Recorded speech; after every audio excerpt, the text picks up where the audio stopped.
হেমন্তকাল পেরিয়ে শীত আসার সময় হয়ে গেছে। রায়বাড়ির বড়গিন্নি সুলেখা এবছর নিজে হাতে বাগানে কমলালেবু লাগিয়েছে। তাতে বড় বড় ফলও ধরেছে। ভারী আনন্দ হচ্ছে তার।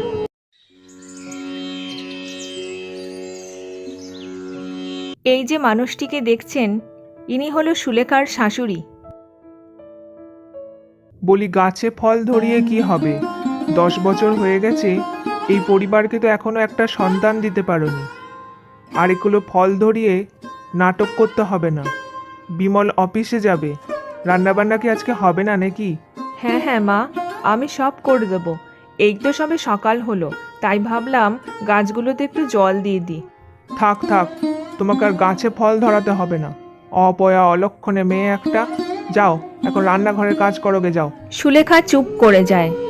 তার কেবলই মনে হয় মা হতে না পারার অক্ষমতাটা তার যোগ্য বউ হয়ে ওঠার দক্ষতাটাকেও যেন কেড়ে নিয়েছে প্রত্যেক মুহূর্তে।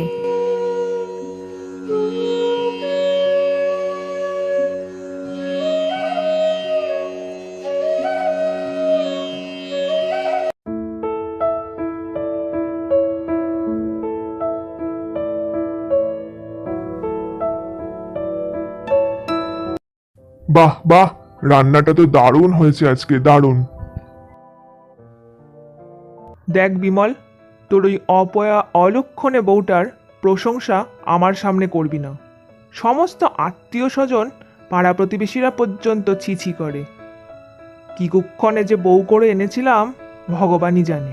দেখো মা, এই অফিস যাওয়ার সময় রোজ রোজ কানের কাছে গুজুর গুজুর করবে না তো। একে তো অফিসের 10 রকম ঝামেলা মাথায় থাকে, তার মধ্যে ঘরের ঝামেলা, আর ভাল লাগে না। বইয়ের কথা বলতে গেলেই গুজুর গুজুর লাগে। কি কালা জাদু করেছে আমার ছেলেটাকে ভগবানই জানে।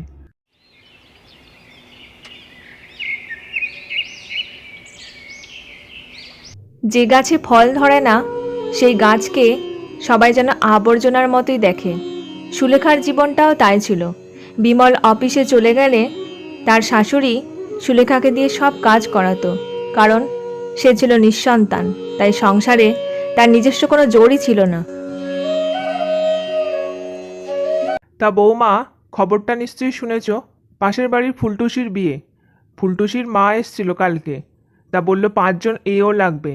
তা তুমি তো খুব ভালো করেই জানো, যাদের ছেলে মেয়ে থাকে তারাই বিয়ের কাজে হাত দিতে পারে। তা তোমার তো এই জন্মে এসবের সৌভাগ্য আর হলো না।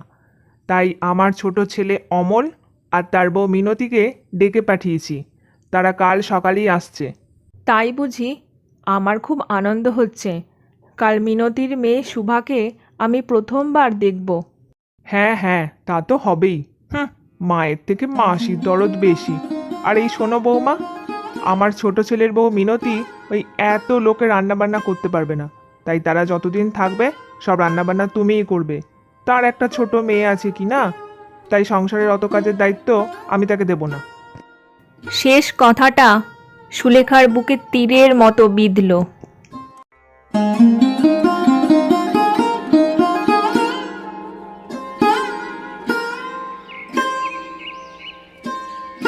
সেদিন বিকেলে নদীর ধারে সুলেখা অনেকক্ষণ দাঁড়িয়ে রইল। নদীর ওই জলের স্রোতের মতোই তার বুকের ভেতরটা উথাল পাতাল করতে লাগলো।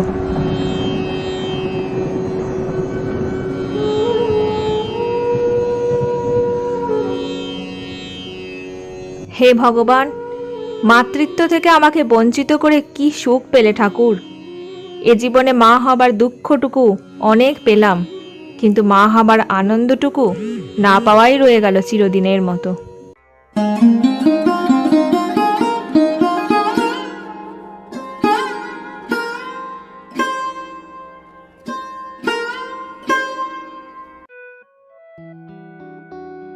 মা ঠাকুরন, ছোটবাবু চলে এসেছে। তারা এখনই আসছে আপনার সাথে দেখা করতে। ঠিক আছে রতন, এখন তুই আসতে পারিস।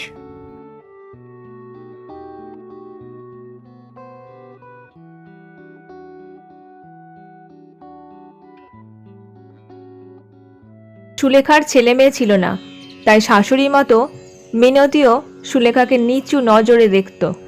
আমার ছোট ছেলে আর ছোট বউয়ের আর আমার নাতনি শুভার পছন্দ মতো সব রান্না রান্না করে রেখেছো তো? হ্যাঁ মা, সব রান্না হয়ে গেছে।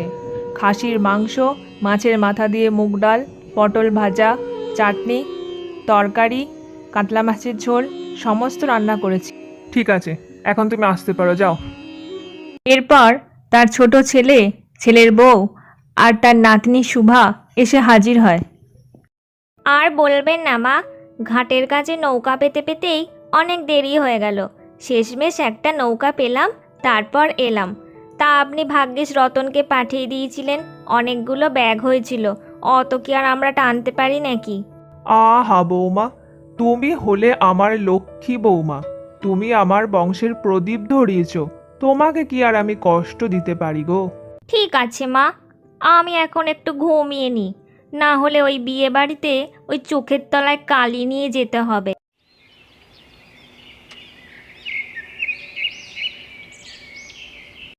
এদিকে শুভাকে পেয়ে সুলেখার জীবন আনন্দে ভরে ওঠে। বম্মা, ও বম্মা, আমাকে একটা নাড়ু করে দেবে? আমি নাড়ু খেতে খুব ভালোবাসি। কালকে আমাকে নাড়ু বানিয়ে দেবে গো? হ্যাঁ রে শুভা, সে আর বলতে, তুই যা যা খেতে ভালোবাসিস সব করে তোকে খাওয়াবো, সোনা মা আমার।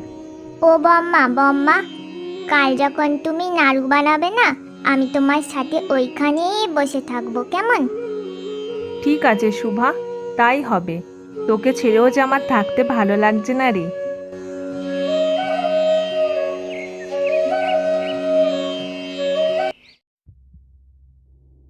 এই শোনো, এ বাড়িতে আসার পর থেকেই দেখছি সুভা রাত দিন বম্মা আর বম্মা করে যাচ্ছে। কি যে কালা জাদু করলো আমার মেয়েটার ওপরে ভগবানই জানে। আর সুভাকে দেখবে আর ঘন ঘন নিঃশ্বাস ফেলবে। আমার এসব একদম ভালো লাগে না। আহ মিনতি, এ আবার কি ধরনের কথা? তুমি তো জানো আমি এগুলো একদম পছন্দ করি না। তাছাড়া দাদা আর দিদির ছেলে মেয়ে নেই, তাই শুভাকে পেয়ে কটা দিন একটু আনন্দ করছে, তাতেও তোমার গা জ্বলছে? হ্যাঁ, তা তো বলবেই। তারপর যদি আমার সুভার কিছু হয়েছে না, আমি তোমাকে কিন্তু ছেড়ে দেবো না, এই আমি বলে দিলাম।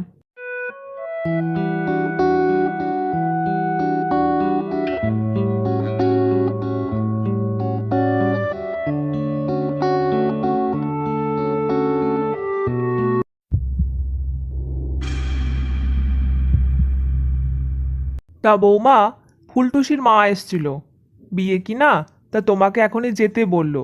শোনো, ভালো শাড়ি পরে আর সাজুগুজু করে যাবে কিন্তু। আমার বড় বউয়ের তো আর সেই সৌভাগ্য হলো না। তা যাই হোক, তুমি আর দেরি না করে এখনই বেরিয়ে পড়ো। সে তো যাবই। আর বলবেন না মা, এ বাড়িতে এসে থেকে দেখছি বড়দি আমার মেয়েটাকে যে কি করছে কে জানে। কতবার সুভাকে বললাম, ওরে বিয়ে বাড়ি চল, বিয়ে বাড়ি চল, সে তো বম্মার আঁচল ছাড়ছেই না। সে আর কি বলবো, সে তো আমারও সেই একই অবস্থা। বড় ছেলেকে কতবার বলেছি, ওরে আর একটা বিয়ে করতে পারিস তো, বাবা হতে পারবি। সে কে শোনে কার কথা, বউ অন্ধ পাগল কি না।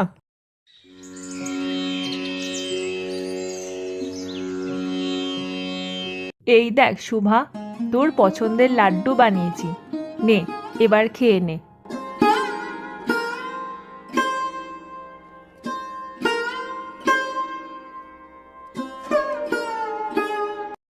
এদিকে মিনতি বিয়েবাড়ি থেকে ফিরে এসে দেখে জ্বরে গা পুড়ে যাচ্ছে শুভার, কোনো কথাই বলছে না শুভা। তোমাকে আমি সেই দিনই বলেছিলাম যে সুভার এত বম্মা বম্মা করা আমার মোটেও ভালো ঠেকছে না। হলো তো, অঘটন এবার হয়েই ছাড়লো। আমি কিন্তু বলে দিলাম কাল সকালেই আমরা বাড়ি ফিরবো। ওই ডাইনির নজর পড়েছে আমার মেয়ের ওপর, অপয়া অলক্ষণে মেয়ে মানুষ একটা।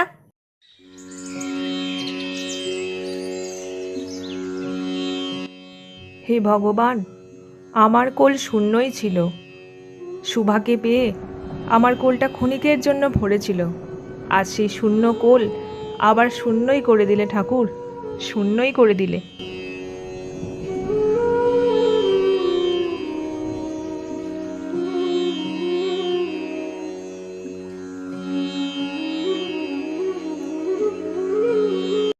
শুভা বুঝতে পারে তারা চলে যাবে, তার বম্মার জন্য মনটা কেমন করে ওঠে।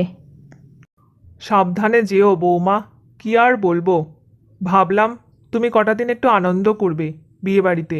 ও বাবা, সে আর হলো কই। কি করে আনন্দ করব মা? ওই ডাইনির নজর যে আমার শুভার ওপর পড়েছিল, ওই জন্যই তো শুভার জন্মের পর আমি কোনোদিন এই বাড়িতে পা রাখিনি। আজ প্রথমবার পা রেখেই তো ভুল করলাম। যাই হোক, এবার আমাদের যেতে হবে মা। তখন ঘড়িতে সকাল 7টা। অমল, মিনতি আর শুভা বাড়ির উদ্দেশ্যে রওনা দেয়। শুভার মনে তার বম্মার জন্য কোথাও একটা কষ্ট জেগে ওঠে, কিন্তু সেই কথাটা না বলাই থেকে যায়। হে ভগবান, ক্ষণকালের জন্য একটু সুখ পেয়েছিলাম শুভাকে পেয়ে। অসম্মান, অপমান আর অপয়া অপবাদে আজ সেটুকুও চলে গেল। সুলেখা, দরজা খোলো সুলেখা। সুলেখা, কেঁদো না সুলেখা। আমি তোমার কষ্ট বুঝতে পারছি, কিন্তু তুমি কেঁদো না। আমাদের সন্তান নেই তো কি হয়েছে, আমাদের মধ্যে সত্যিকারের ভালোবাসা রয়েছে। এই পৃথিবীতে এমন অনেক পরিবার আছে সুলেখা, যেখানে সন্তান আছে কিন্তু স্বামী স্ত্রীর মধ্যে বোঝাপড়া নেই। সারা পৃথিবী তোমাকে ভুল বুঝলেও এই একটা মানুষ তোমাকে ছেড়ে কোনোদিন যাবে না, কোনোদিন না। এরপর সুলেখা প্রতিদিনের মতোই সংসারের সব কাজ করতে থাকে। শুধু শান্ত বিকেলের পর যখন সূর্য অস্ত যায়, যখন গোটা আকাশ লাল রঙে মেতে ওঠে, যখন নারকেল গাছের সবুজ পাতাগুলো নিজের মতো দোল খেতে থাকে, তখন জানলার দিকে তাকিয়ে সুলেখার মনে হয় কোথাও একটা চাপা কষ্ট তার হৃৎপিণ্ডটাকে দুমড়ে মুচড়ে দিয়ে বলছে, সত্যি এ জীবনে মা বলে আমাকে আর কেউ ডাকলো না, কেউ ডাকলো না।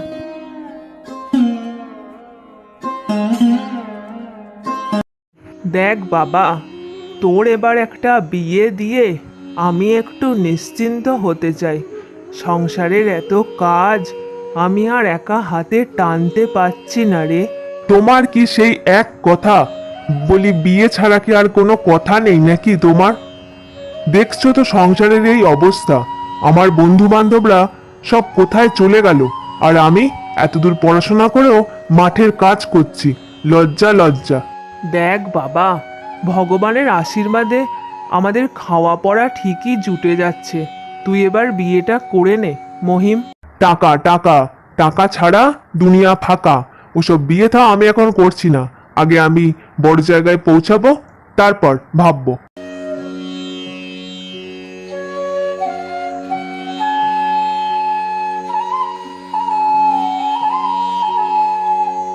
দূর দূর, এসব কি আর আমার শোভা দেয় নাকি? স্কুলে পড়াশোনা করে মাঠে কোদাল চালাচ্ছি, আর আমার বন্ধুরা সব শহরে গিয়ে বড় বড় কোম্পানিতে চাকরি করছে। দূর দূর, একদম এ সমস্ত ভালো লাগে না।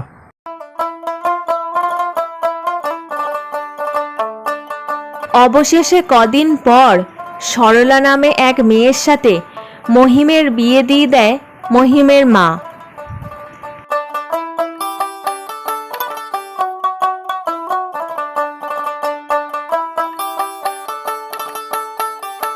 জানো বৌমা, এই রুই পোস্ত রান্নাটা আমাকে আমার শাশুড়ি মা শিখিয়েছিলেন। খুব ভালো লাগতো খেতে, তাই আজও এই রান্নাটা মনে রেখে দিয়েছি।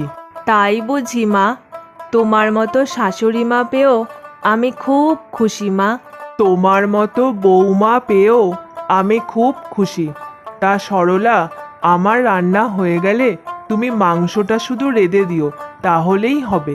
জানেন শাশুড়ি মা, আমার যখন 3 বছর বয়স, তখন আমার মা অসুখে মারা যায়। মা কি জিনিস আমি সত্যিই কোনোদিন বুঝিনি, কিন্তু আপনাকে পেয়ে আপনার মধ্যে যেন আমি আমার মাকেই খুঁজে পাই। আপনি কোনো চিন্তা করবেন না শাশুড়ি মা, আমি ঠিক মাংস রান্না করে দেবো।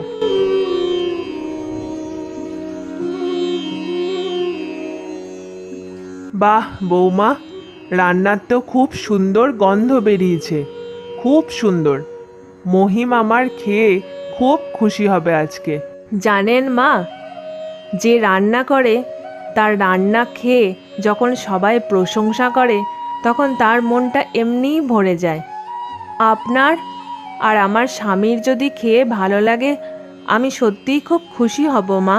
হ্যাঁ গো বৌমা, তুমি এত সুন্দর রান্না করেছো, তোমার রান্না খেয়ে আমার ছেলে প্রশংসা না করে পারবেই না। ঠিক আছে মা, আমার রান্না হয়ে এসছে, চলুন এবারে ঘরে যাওয়া যাক।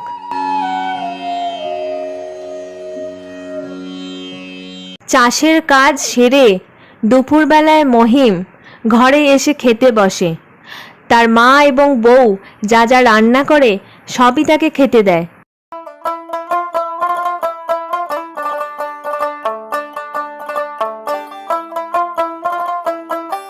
আজ প্রথমবার আমি আমার রান্না তোমাকে করে খাওয়ালাম, কেমন হয়েছে কিছু বললে না তো? রান্না নিয়ে আবার কি বলবো, পয়সা দিলে এরকম অনেক খাবারই আজকাল হোটেলে পাওয়া যায়। আমার যেসব বন্ধুরা শহরে থাকে সবাই পয়সা দিয়ে হোটেলের থেকেও ভালো ভালো খাবার খেতে পায়। মহিম, আমার রান্না না হয় তুই রোজই খাস, কিন্তু বৌমার এত সুন্দর রান্নাটাকে তুই এভাবে অসম্মান করলি।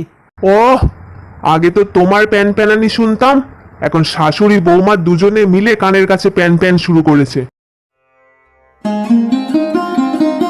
সরলা স্বামীর কাছ থেকে অসম্মান, অপমান, অনাদর পেলেও শাশুড়ির মধ্যে এক মাকে খুঁজে পেয়েছিল।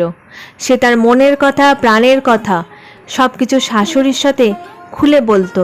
আর শাশুড়িও সরলার মধ্যে এক নিষ্পাপ মেয়েকে খুঁজে পেয়েছিল।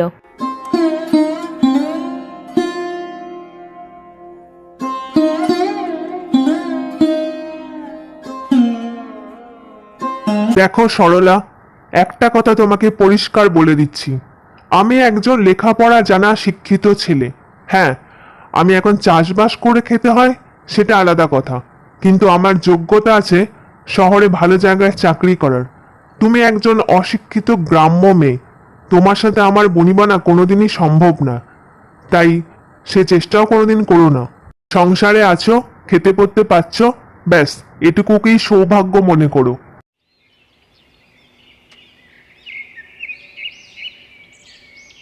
আরে মহিম, তুমি এখানে কি করছো? তোমার তো এখন শহরে চলে যাওয়ার কথা। শহরে অনেক বড় কলকারখানা হয়েছে, সেখানে অনেক লোক নিচ্ছে। তুমি এত দূর পড়াশোনা করেছো, তুমি এখানে বসে থেকো না, তুমি এক্ষুনি শহরে চলে যাও। তুমি গেলে তোমাকে তো ওখানে সঙ্গে সঙ্গেই চাকরি দিয়ে দেবে। সত্যি বলছো পাঁচু কাকা? শহরে কলকারখানায় লোক নিচ্ছে? তাহলে তো আমার আর বসে না থেকে এখনই চলে যেতে হবে। আর কোনো কথাই নয়, এত দূর পড়াশোনা করেছি আমি, এই গ্রামে চাষবাস করার জন্য নয়। হ্যাঁ মহিম, খবরটা একদম সত্যি।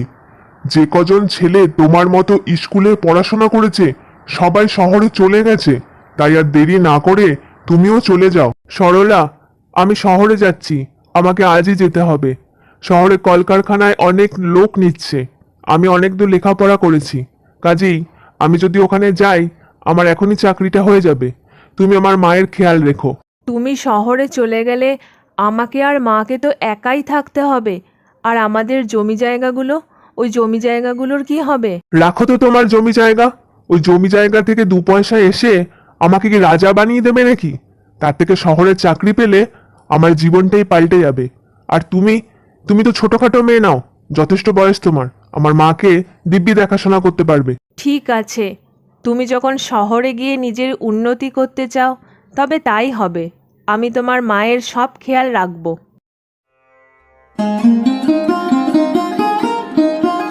মহিম শহরে চলে যাওয়ার পরে সরলা তার বৃদ্ধা শাশুড়ির যথেষ্ট খেয়াল রাখে, আর শাশুড়িও সরলার খেয়াল রাখে। তাদের দিন কাটে এই আশায় যে মহিম শহর থেকে আবার কবে তাদের বাড়িতে আসবে। ওদিকে কলকারখানার চাকরিটা মহিমের হয়ে যায়, বেশ ভালো টাকার মাইনে।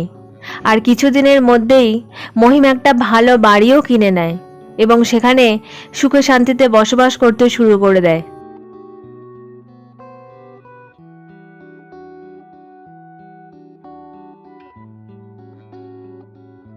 দেখতে দেখতে 5 বছর পেরিয়ে যায়। মহিম তখনও গ্রামে আসে না।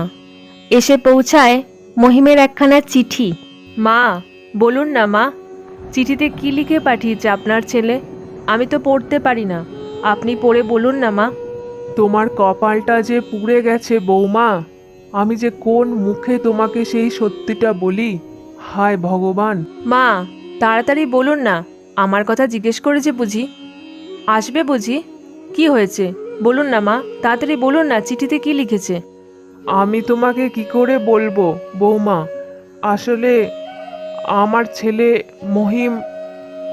মহিমার একটা বিয়ে করেছে। সে আর কোনোদিনই এখানে আসবে না বলে রেখেছে। না, এ হতে পারে না, এ হতে পারে না। আমি কি ভুল শুনছি? আমার স্বামী আবার একটা বিয়ে করেছে, সে আর আসবে না কোনো দিন? এ আমি কি শুনছি? না না না না। সরলা, তুমি ঠিকই শুনেছ সরলা, আমার ছেলে আর কোনোদিন ফিরবে না। সব দোষ আমার। আজকে নিজেকে বড় অভাগী মনে হচ্ছে, কেন জানো? আমি হয়তো ঠিকমতো ছেলেটা মানুষ করতে পারিনি, তাই তোমার কপালটাও আজ পুড়ে গেল।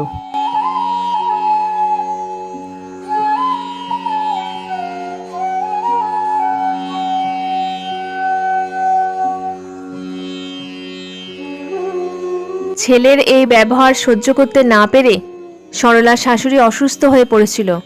তারপর একদিন ঝড় বৃষ্টির রাতে সরলার শাশুড়ি চিরদিনের মতো এই পৃথিবী ছেড়ে চলে যায়।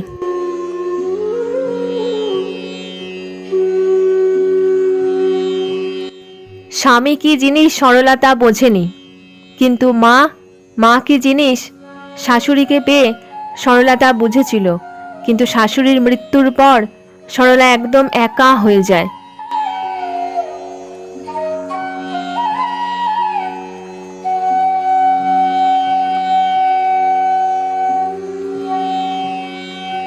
মহিম, তোমার নামে 1.5 লক্ষ টাকা চুরির অপবাদ আছে। বড়বাবু জানিয়েছে ওই 1.5 লক্ষ টাকা তুমি যদি কালকের মধ্যে জমা করতে না পারো, তোমাকে কিন্তু জেলে ভোট দেওয়া হবে।